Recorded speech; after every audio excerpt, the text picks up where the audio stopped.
Let's cut through the noise right now. You think you know what you're doing in bed, but here's the uncomfortable truth. Most men never hear. Your partner has probably been faking enthusiasm, nodding along, pretending everything's fine, when deep down, she's wondering why it doesn't feel the way she imagined it would. She's not going to tell you this directly, because she doesn't want to crush your confidence or start an awkward conversation that makes both of you feel worse.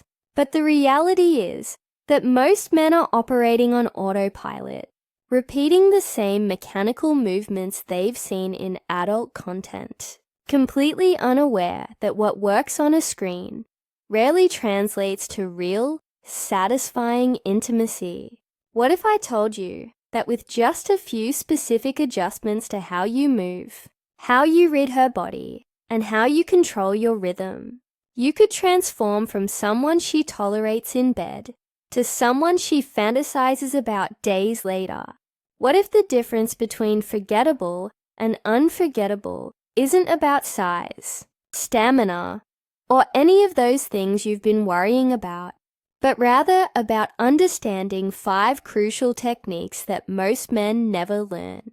Stay with me, because what you're about to discover will fundamentally change how you approach intimacy, and more importantly, how she experiences it. The first massive mistake that keeps repeating itself in bedrooms everywhere is this obsession with speed and intensity from the very beginning. Guys see these exaggerated performances in adult videos where everything starts at maximum intensity, and they assume that's what real women want. They think that diving straight into deep, fast, aggressive thrusting demonstrates passion and virility. But here's what's actually happening from her perspective, and this is something women discuss privately with each other, but rarely communicate to their partners. When you start with intense penetration immediately, her body isn't ready for it. The vaginal canal doesn't instantly expand to accommodate penetration. It's a gradual process that happens in response to arousal, blood flow, and relaxation. When you skip this natural preparation phase, you're essentially creating friction against tissue that hasn't fully adapted yet. It doesn't feel pleasurable.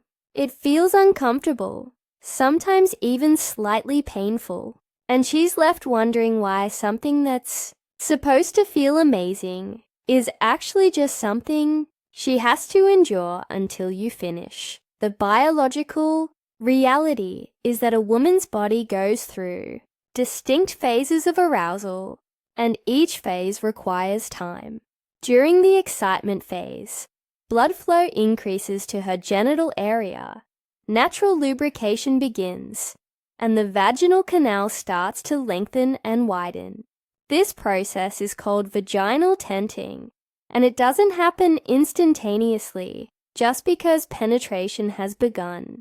It requires continued arousal, mental engagement, and physical stimulation. When you rush past this phase, you're working against her body's natural responses rather than with them. She might not say anything because she doesn't want to interrupt the moment or make you feel inadequate. But internally, she's just waiting for it to feel better, hoping that eventually her body will catch up. Sometimes it does, but often the discomfort of starting too aggressively sets a tone that's hard to recover from. Her body tenses up in response to discomfort, which makes everything tighter and more sensitive in ways that aren't pleasurable, creating a negative feedback loop. So what's the solution? You need to master what I call the slow build, and this requires genuine patience, not the performative kind where you're just counting seconds until you can speed up. Start with shallow, gentle movements that allow her body to respond gradually. Think of it like warming up before exercise. You wouldn't sprint at full speed from a standstill because you'd risk injury and exhaust yourself quickly. The same principle applies here. Begin with teasing strokes that barely enter, focusing on the most sensitive entrance area, where nerve endings are concentrated. This accomplishes multiple things simultaneously. It gives her body time to relax and open naturally. It builds anticipation because she's getting just a taste of what's coming. And it allows you to gauge her responses so you can adjust accordingly. As you feel her body relaxing, as her breathing changes, and her hips start moving to meet yours, gradually increase the depth. Not suddenly, but progressively, letting each level of intensity settle before moving to the next. This gradual approach creates layers of sensation that build on each other. Each stage of increased depth or speed feels like a natural progression rather than a jarring shift. When you finally do reach full depth and intensity, her body is completely ready for it, and what might have felt uncomfortable at the beginning now feels intensely pleasurable because her arousal has had time to peak. The difference in how she experiences the entire encounter is night and day. Instead of starting with discomfort and hoping it gets better, she's experiencing pleasure that builds and intensifies from the very first moment. This patient approach also has benefits for you. When you start slowly, you're more aware of your own arousal levels, which gives you better control. You're less likely to finish too quickly because you haven't immediately overstimulated yourself. And perhaps most importantly, you're demonstrating that you care more about the quality of her experience than rushing to your own finish line. But starting slowly is just the foundation. The second crucial element that separates mediocre lovers from exceptional ones is awareness. Genuine present moment awareness of her responses. Most men are so trapped inside their own heads during sex that they miss all the signals her body is constantly sending. They're worried about their performance, wondering if they're doing it right, thinking about whether they'll last long enough, or mentally replaying something from earlier in the day. Meanwhile, her body is communicating clearly through subtle and not so subtle cues, but nobody's listening. Her breathing patterns tell you everything if you pay attention. When her breath becomes shallow and rapid, arousal is building. When she holds her breath briefly, she's on the edge of something intense. When her breathing deepens and becomes more rhythmic, she's settling into sustained pleasure. These aren't random variations. They're direct feedback about what's working. The sounds she makes are another crucial indicator. And I'm not talking about loud theatrical moaning like you hear in adult content.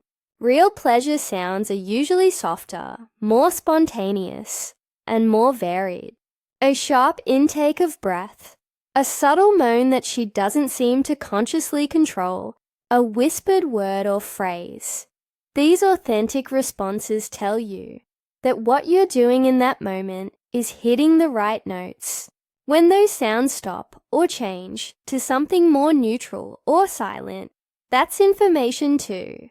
It doesn't necessarily mean something is wrong, but it means the intensity has shifted and you might need to adjust.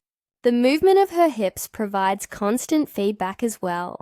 When she's pressing against you, lifting to meet your movements, or grinding in response to your rhythm, her body is saying yes, more of this. When her hips pull away or go still, she might need you to ease up or change approach. The tension in her muscles tells a story. When her hands grip you tighter, when her legs wrap around you with more pressure, when her back arches involuntarily, these are all signs of building pleasure. Her body is climbing toward release, and everything you're doing in those moments is working. But here's where most men make a critical error. They find something that works. They recognize that she's responding positively, and then they immediately change it up. because they think variety is always better. This is a fundamental misunderstanding. When you've found a rhythm, angle, and intensity that's clearly building her toward climax, that is not the time to switch things up. Consistency in those moments is what allows pleasure to compound and peak. The time for variation is earlier, when you're exploring what works. Once you've discovered it, commit to it until she gets where she needs to go. Being truly present and aware during sex requires you to get out of your own head completely. This is challenging because we're conditioned to evaluate our own performance constantly, to worry about how we're being perceived, to focus on our own sensations and timing. But exceptional lovers learn to redirect their attention outward. They develop the ability to sense their partner's responses with the same clarity they feel their own arousal. This doesn't mean ignoring your own experience. It means expanding your awareness to include both your experience and hers simultaneously. When you achieve this state of dual awareness, sex transforms from a performance into a genuine connection, where you're both completely engaged with each other's responses. You'll instinctively know when to maintain what you're doing, when to slow down, when to intensify, and when to shift to something different. This intuitive responsiveness can't be faked or manufactured through technique alone. It only emerges from genuine present moment awareness. Now that we understand the importance of starting slowly and reading her responses accurately, let's talk about one of the most powerful yet underutilized techniques in any man's repertoire: the strategic use of teasing to amplify desire. Teasing in this context isn't about being playful or mischievous, though it can feel that way. It's about understanding a fundamental principle of human arousal. Anticipation and slight deprivation intensify pleasure when satisfaction finally arrives. When a woman is building toward climax and experiencing mounting pleasure, there's a counterintuitive move that can actually increase the intensity of what she ultimately feels. If you pause briefly or slow down significantly right before she reaches peak intensity, you create a moment of delicious frustration. Her body was climbing toward release. Every nerve ending was firing.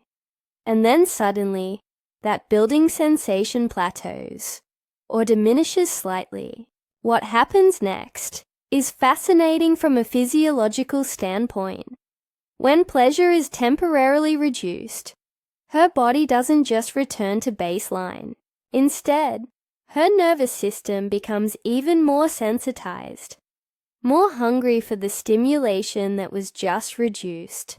It's similar to how food tastes more incredible when you're genuinely hungry, compared to when you're already full. The contrast between having intense stimulation and then having it reduced makes her crave its return with multiplied intensity. So when you resume your previous rhythm, or even intensify it slightly beyond where you were, the sensation hits her nervous system with double or triple the impact it had before. This technique leverages something called sensitization, where the nervous system becomes more responsive to stimuli after a period of reduced input. It's the same principle behind why a massage feels more intense after the therapist pauses briefly, or why music sounds more powerful after a moment of silence. Here's how to implement this effectively without frustrating her to the point of genuine annoyance. First, you need to recognize when she's building toward climax, but isn't yet at the point of no return.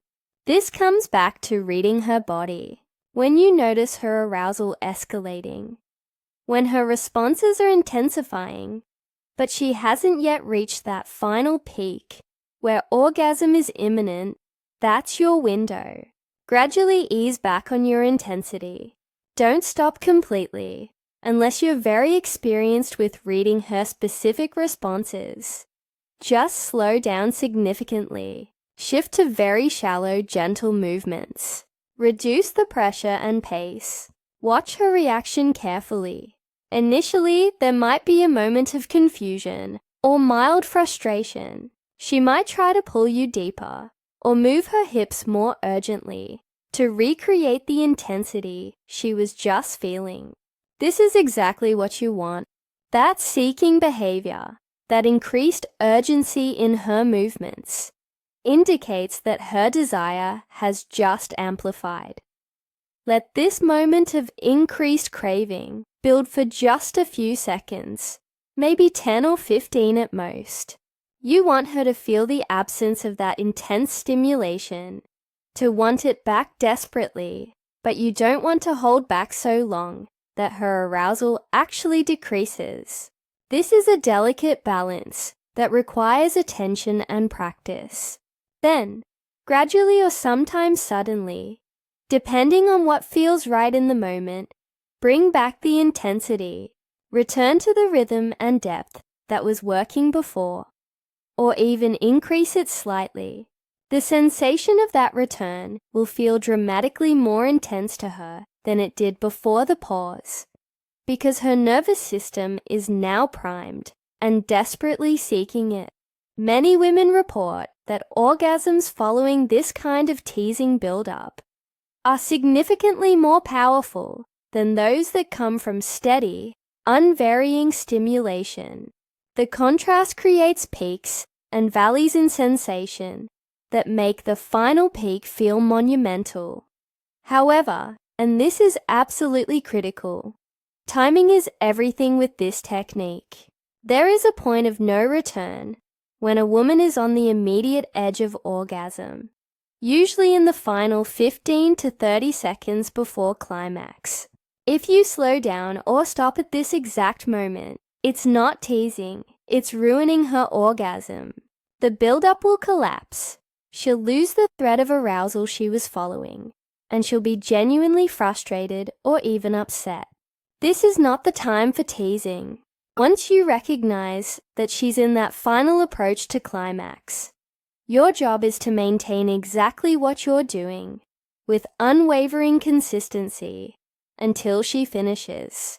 No changes, no variations, no creative ideas. Just steady, consistent continuation of whatever rhythm and pressure is working. The teasing technique works best in the earlier and middle stages of sex, when arousal is building, but hasn't yet reached that critical final phase. Used correctly, it's one of the most powerful tools for intensifying her experience. Used poorly at the wrong moment, it's one of the fastest ways to create frustration and disappointment. Beyond teasing, there's another element that drastically affects how she experiences the entire encounter, and that's rhythm variation. Nothing deadens sensation faster than monotonous repetition.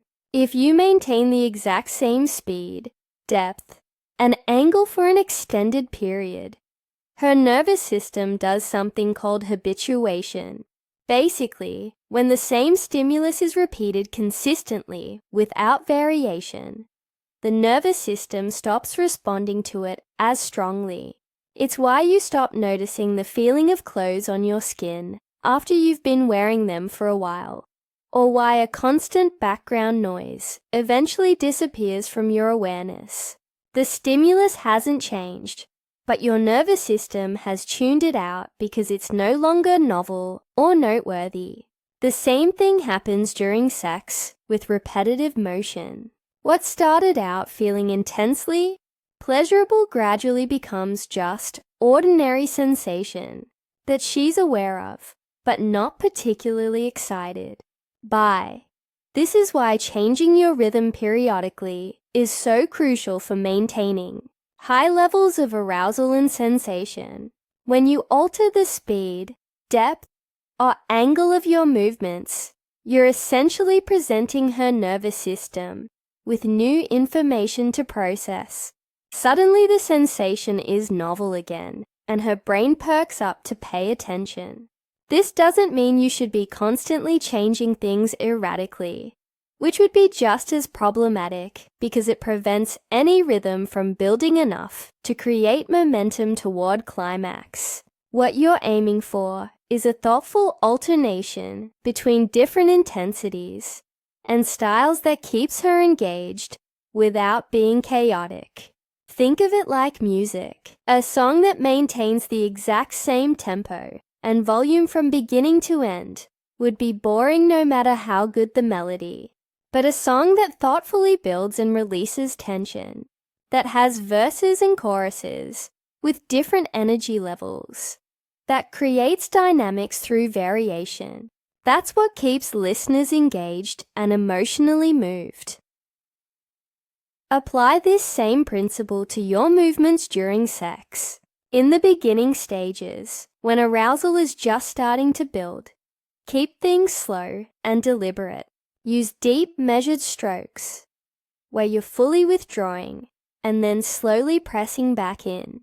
This allows both of you to feel every inch of sensation and builds anticipation. The slowness creates a meditative, sensual quality, where you're both completely focused on the physical sensations. As arousal increases and you feel her body becoming more responsive, gradually increase the pace. Your movements can become more rhythmic and continuous, rather than the distinct slow strokes you were using initially. This middle phase is where you're building momentum, creating a rhythm that her body can match and move with. Her hips will likely start moving in sync with yours, creating a back and forth dynamic that feels collaborative rather than one-directional. When things get really heated, when you're both fully aroused and energy is high, that's when faster, more intense movements feel appropriate and incredibly satisfying. In certain positions, like doggy style or variations of missionary, where you have leverage, you can use quicker, deeper thrusts that create more intense stimulation. But here's the key point that most men miss. You don't stay at this maximum intensity continuously until someone finishes. Instead, after a period of high intensity, you ease back down again. Return to slower, more controlled movements. This creates what I call waves of intensity. You build up to a peak of fast, deep movement, maintain that briefly, then ease back to something slower and more controlled. Then you build again. These waves prevent habituation because the sensation keeps changing, and they also help with stamina. If you're constantly operating at maximum intensity, you'll fatigue quickly and likely finish before she's fully satisfied. By building waves where you alternate between high and lower intensity, you can sustain the encounter much longer while keeping sensation levels high for both of you. The specific rhythm you choose should also respond to position, energy levels, and how close each of you is to finishing. Some positions naturally lend themselves to certain rhythms. Positions where she's on top give her more control over rhythm, and your job becomes supporting her movements and adding your own motion in sync with hers. Positions where you're behind her or above her give you more control over pace and depth. And you can use that control to create the wave pattern I described. If you feel yourself getting too close to finishing, that's a signal to ease back, slow down, and shift to a less stimulating rhythm or position until you regain control. If she seems to be taking longer to build toward climax, you might need to maintain a more consistent rhythm rather than varying it so much, because she needs that steady stimulation to push over the edge. Reading the room and adjusting your rhythm accordingly is an ongoing process throughout the entire encounter. You're constantly receiving feedback through her responses and your own sensations, and you're making micro adjustments to keep things optimal. This might sound complicated or like it requires too much mental bandwidth to pull off. But it actually becomes intuitive with practice. Once you develop the awareness we talked about earlier, these rhythm adjustments happen naturally, without much conscious thought. You'll feel when it's time to speed up or slow down the same way you naturally adjust your pace when dancing with a partner. It becomes a fluid, responsive exchange rather than a calculated performance. Now let's talk about a technique that many men either completely ignore or don't fully understand. And it's honestly one of the most powerful tools for female pleasure that exists. Grinding. Most men conceptualize penetrative sex as an in and out thrusting motion. They think the goal is to withdraw and then push back in repeatedly. And while that certainly feels good and has its place, it completely misses another dimension of stimulation that's often more impactful for women. Grinding involves staying deep inside while moving your pelvis in circular or back and forth motions that create pressure and friction against her most sensitive external areas, specifically her clitoris and labia. Unlike thrusting, which primarily stimulates the vaginal canal, grinding focuses on the external structures that contain the highest concentration of nerve endings in her entire body. Here's something many men don't realize about female anatomy. The clitoris isn't just that small visible button at the top of the vulva. That's actually just the glans, the tip of the clitoris. The full clitoral structure is much larger and extends internally along both sides of the vaginal opening. When you're inside her and you grind your pelvis against hers, you're creating pressure against both the external glands and these internal extensions simultaneously. You're also stimulating the labia, which are rich with nerve endings and respond strongly to pressure and friction. This combination of internal and external stimulation often feels fuller and more complete than pure thrusting alone. Many women find that they can only reach orgasm with consistent clitoral stimulation, and grinding provides that while maintaining the intimate connection of penetration. The technique itself requires you to maintain deep contact rather than withdrawing. Instead of pulling back and thrusting in, you stay fully inside and move your entire body to create pressure and motion. The movement comes from your pelvis and hips, rather than from withdrawing your penis. You can move in circles, tracing a grinding pattern that stimulates different angles.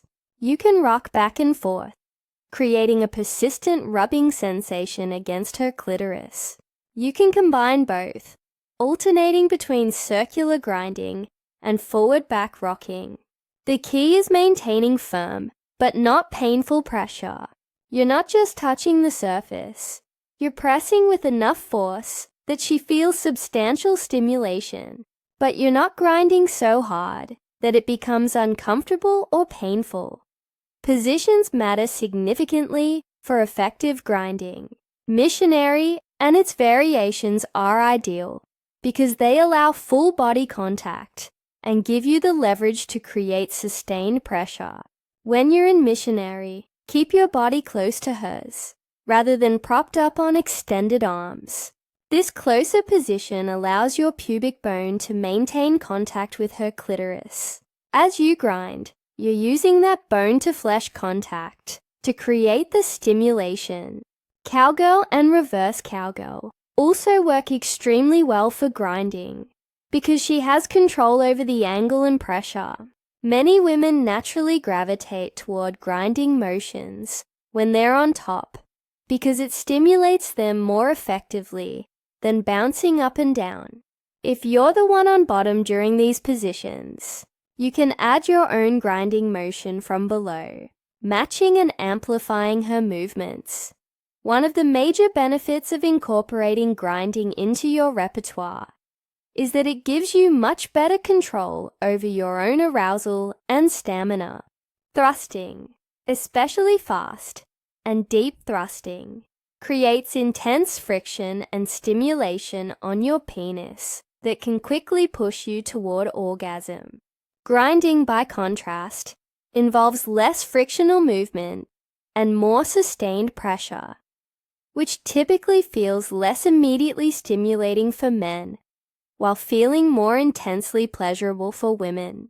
This means you can maintain the encounter longer, keep her pleasure building, and avoid finishing before she's satisfied. If you feel yourself getting close to the edge, shifting from thrusting to grinding gives you a chance to dial back your own stimulation while maintaining or even increasing hers. It's essentially a built-in technique for lasting longer while simultaneously increasing her pleasure, which is ideal. The contrast between thrusting and grinding also creates another opportunity for the kind of variation we discussed earlier. You can build a rhythm where you alternate between periods of thrusting and periods of grinding. Maybe you start with slow, deep thrusts to build initial arousal, then shift to grinding for an extended period to build clitoral stimulation and let your own arousal settle a bit. Then return to thrusting with increased intensity, then back to grinding again. This back and forth pattern keeps sensation varied and interesting, while maximizing different types of stimulation.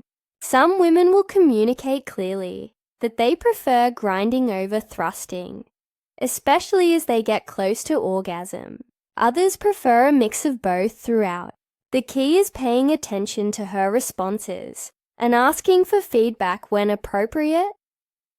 One final element ties all of these techniques together and amplifies their effectiveness exponentially, and it's something that goes beyond pure physical mechanics. Emotional connection and psychological safety dramatically impact sexual pleasure, especially for women. Research consistently shows that women's arousal and ability to orgasm are strongly influenced by their mental and emotional state. When a woman feels anxious, self-conscious, judged, or disconnected from her partner, her body literally cannot respond as intensely. Stress and emotional discomfort trigger the sympathetic nervous system, which inhibits arousal and makes orgasm difficult or impossible.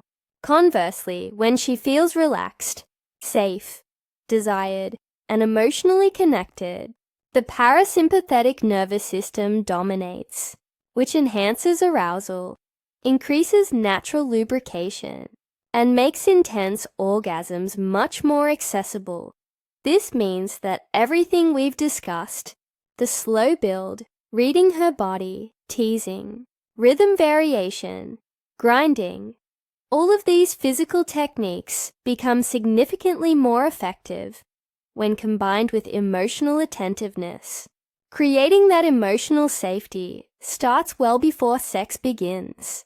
How you interact with her throughout the day, whether you make her feel appreciated and desired, how you handle conflicts or stress, all of this contributes to her overall sense of security with you. During sex specifically, emotional connection comes from genuine presence and attention. When you're fully focused on the shared experience, rather than performing or rushing to completion, she feels that presence. When you make eye contact, when you respond to her verbally and physically, when you show that her pleasure genuinely matters to you, that builds trust and connection, even in casual or new relationships where deep emotional bonds haven't developed yet. Creating a sense of safety and mutual respect dramatically improves the experience. Making her feel comfortable, expressing what she likes or doesn't like, checking in with her verbally about what feels good, showing enthusiasm for her pleasure, rather than just tolerating foreplay as a necessary step before penetration, All of these behaviors communicate that you value her experience. This psychological component is what transforms sex from a purely mechanical exchange into something memorable and deeply satisfying. The physical techniques we've covered are crucial, but they reach their full potential only when combined with genuine emotional attentiveness and respect. When you bring together all these elements, when you start with patient gradual building, when you develop genuine awareness of her responses, when you use teasing strategically to amplify desire, when you create waves of varied intensity to prevent habituation, when you incorporate grinding to maximize clitoral stimulation, and when you approach the entire experience with emotional presence and care, you become a completely different category of lover. You move from someone who's just going through motions to someone who creates experiences she thinks about long after they're over. This isn't about ego or conquest. It's about genuine skill and consideration that results in mutual satisfaction at the highest level.